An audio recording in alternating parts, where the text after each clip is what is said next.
हिंदू धर्मात प्रत्येक महिन्याच्या कृष्ण पक्षातील तिथीला संकष्टी चतुर्थी असते. त्यानुसार पौष पक्षातील चतुर्थी तिथी आज म्हणजे 17 जानेवारी रोजी आहे.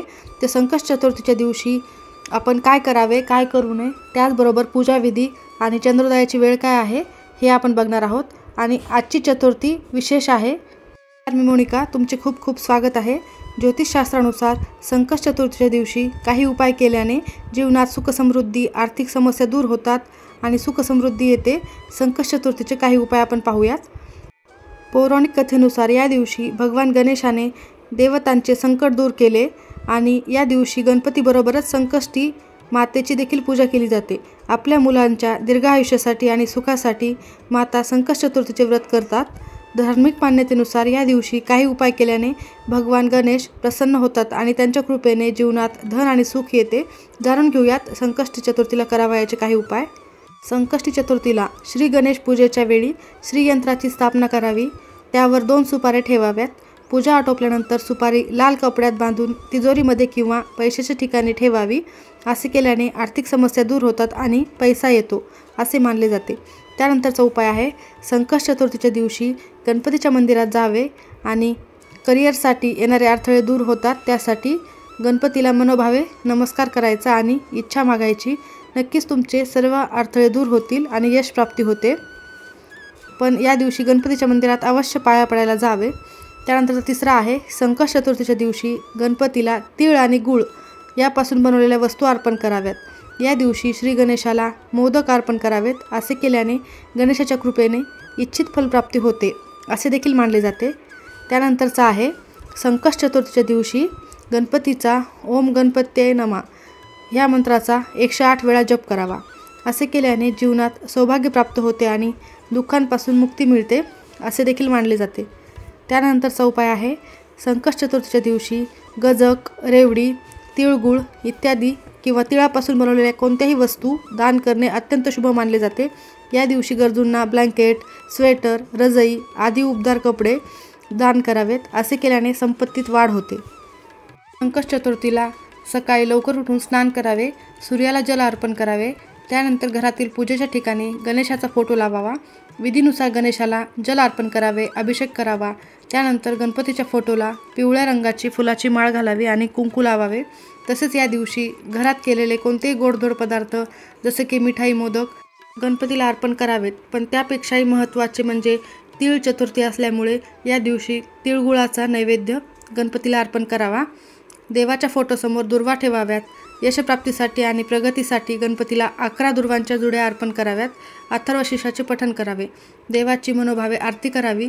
पूजा झाल्यानंतर भक्तांमध्ये प्रसाद वाटावा. गणपतीची आरती म्हणून नैवेद्य अर्पण करून नंतर गरजूंना आणि गरिबांना अन्नदान करावे. असे केल्याने आर्थिक संकटापासून मुक्ती मिळते. 5 वस्तूचे दान या दिवशी अवश्य करावे. तर चतुर्थीच्या दिवशी काळे तीळ दान करणे फार शुभ मानले जाते. हिंदू धर्मात मान्यतेनुसार काळ्या तिळांमध्ये अनेक देवतांचा वास असतो. त्यामुळे ते दान केल्याने पुण्यफळ प्राप्त मिळते, तसेच शरीरही निरोगी राहते. त्यानंतर गुळाचे दान करावे. मान्यतेनुसार या दिवशी गुळाचं दान केल्याने भगवान गणेश प्रसन्न होतात. गुळाचं दान केल्याने संकटापासून मुक्ती मिळते, तसेच भाग्य उजळतं. त्यामुळे या दिवशी गुळ दान करावा, अत्यंत शुभ ठरेल. आणि काळे तीळ नसतील तर तुम्ही पांढरे तीळ देखील दान करू शकता. त्याचबरोबर या दिवशी तूप दान करावे. संकष्ट चतुर्थीच्या दिवशी तुपाचं दान करणं अत्यंत शुभ मानलं जातं. तूप दान केल्याने आरोग्य आणि धनसंपत्तीत वाढ होते व सर्व समस्या दूर होतात. त्यानंतरचं आहे, मीठ दान करावे. या दिवशी मिठाचं दान करणाऱ्याला देखील विशेष महत्त्व आहे. पौराणिक मान्यतेनुसार मिठाचं दान केल्याने जीवनात सुखसमृद्धी येते, तसेच दृष्टीदोष दूर होतो. त्यामुळे संकष्टी चतुर्थीच्या दिवशी मीठ दान करावे. त्यानंतरचं आहे, वस्त्रदान करावे. संकष्ट चतुर्थीच्या दिवशी उबदार कपडे दान करणे अत्यंत शुभ मानलं जातं. सध्या थंडीचे दिवस सुरू आहेत, त्यामुळे उबदार कपडे दान केल्याने पुण्य प्राप्त होते. त्यामुळे आर्थिक समस्या तुमच्या दूर होतील आणि आर्थिकदृष्ट्या तुमची प्रगती होण्यास मदत होईल. त्यामुळे तुम्ही या दिवशी उबदार कपडे दान करा. या शुभ दिवशी अजून काही प्रभावी उपाय पाहूयात. कोणतेही काम पूर्ण करण्यासाठी किंवा यश मिळवण्यासाठी सुपारी, पानात लवंग टाका आणि गुंडाळा म्हणजेच विडा तयार करा आणि गणेश पूजेमध्ये अर्पण करा. दिवा लावा आणि त्याच्यासमोर ठेवा. गणपतीला लाल जास्वंदाचे फूल अर्पण करावे. यासोबतच प्रसादात गूळ आणि मोदक अर्पण करावेत. संकष्ट चतुर्थीच्या दिवशी गणेशाच्या पूजेमध्ये दुर्वासोबतच तीळ आणि तिलक अर्पण करायची परंपरा आहे. असे मानले जाते की या दिवशी दुर्वा अर्पण केल्याने सर्व समस्या दूर होतात व जीवनातील कोणतेही प्रकारचे अडथळे दूर होतात.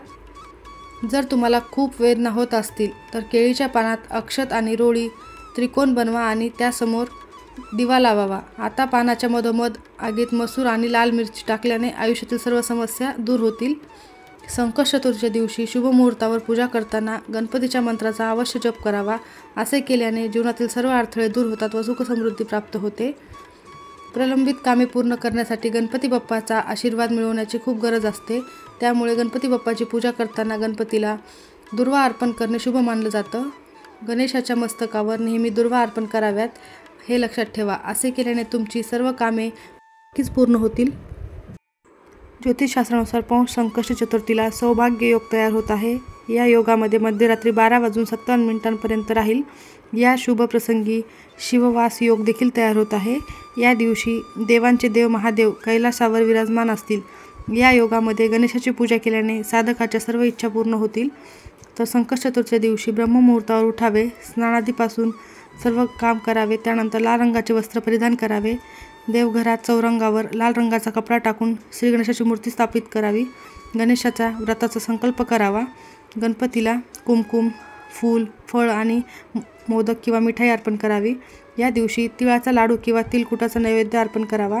तुपाचा दिवा प्रज्वलित करावा. या दरम्यान गणेश चालीसा पठण करावे किंवा ओम गण गणपती नमः या मंत्राचा जप करावा. शेवटी गणपतीची आरती करावी आणि मनोभावे पूजा केल्यानंतर सर्वांना नैवेद्य द्यावा. त्यानंतर कळत नकळत झालेल्या चुकांबद्दल देवाकडे क्षमा याचना करावी. या दिवशी संध्याकाळी चंद्रोदयाची वेळ पाहून उपवास सोडावा. चंद्रोदयाची वेळ आपण या व्हिडिओमध्ये शेवटी बघणारच आहोत. त्याचबरोबर चुकूनही दान करू नयेत अशा 3 वस्तू आपण बघूयात. हळद, तेल आणि धारदार वस्तू या तिन्ही गोष्टी चुकूनही दान करायच्या नाही आहेत. अजून एक प्रभावी उपाय मुलाच्या प्रगतीसाठी आणि प्रगतीतील सर्व अडथळे दूर होतील त्यासाठी गणपतीच्या पूजेमध्ये 2 सुपारी आणि 2 वेलची ठेवा. मुलाच्या प्रगतीसाठी आणि कामातील अडथळे दूर करण्यासाठी हा उपाय उपयुक्त मानला जातो. पूजेनंतर लाल कपड्यात बांधून त्याच्या बॅगेत किंवा तिजोरीमध्ये किंवा अभ्यासाच्या ठिकाणी टेबलवर वगैरे तुम्ही हा ठेवावा. उत्पन्नाचे मार्ग खुले होतील व त्याचे सर्व अडथळे दूर होतील. संकष्टी चतुर्थीला सर्व संकटे दूर करणारी चतुर्थी असे देखील म्हणतात. या दिवशी महिला आपल्या मुलांच्या आनंदासाठी आणि दीर्घायुष्यासाठी निर्जल उपवास करतात. प्रत्येक शुभ कार्यापूर्वी गणरायाची पूजा केली जाते. असे मानले जाते की हे व्रत केल्याने तुमच्या मुलांना त्यांच्या सर्व आयुष्यामध्ये अडथळे दूर होतील व त्यांच्या प्रगतीमध्ये मोठे यश प्राप्ती होईल. त्यामुळे या दिवशी संकष्ट चतुर्थीचा उपवास करून मुलांसाठी काही उपाय नक्की करावेत. तुम्हाला या व्हिडिओमध्ये वेलची आणि सुपारीचा एक उपाय सांगितलेला आहे. तुम्ही तो उपाय नक्की करा. त्याचबरोबर कसा करावा तर संकष्ट चतुर्थीचा उपवास केल्यानंतर दुसऱ्या दिवशीही केवळ सात्विक अन्न आणि फळेच घ्यावीत आणि तामसिक अन्न टाळावे. संकष्ट चतुर्थीमध्ये उपवास सोडण्यासाठी चंद्रदर्शन आणि पूजा अवश्य मानली जाते. चंद्राला अर्घ्य दिल्यानंतर हे व्रत पूर्ण मानले जाते. चंद्रोदयानंतर आपल्या सोयीनुसार अर्घ्य देऊन व्रत करावे आणि आपली इच्छा पूर्ण करण्यासाठी पूजा करावी. या दिवशीचा उपाय आहे संकष्ट चतुर्थीच्या दिवशी गणेश स्तोत्राचे व मंत्राचे पठण करावे. गणेश अथर्वशीर्षाचे पठण करावे. प्रत्येक शहरानुसार चंद्रोदयाच्या वेळेमध्ये थोडाफार फरक पडू शकतो. तर तुमच्या शहरानुसार तुम्ही चंद्रोदयाची वेळ पाळून संकष्ट चतुर्थीच्या व्रताच्या दिवशी रात्री 9:09 चंद्रोदय होईल. या दिवशी चंद्राला अर्घ्य अर्पण करून त्याची पूजा करणे शुभ मानले जाते. असे मानले जाते की यावेळी पूजा केल्याने भक्तांना चंद्राचा आशीर्वाद मिळतो व त्यांच्या मुलांना दीर्घायुष्य मिळते.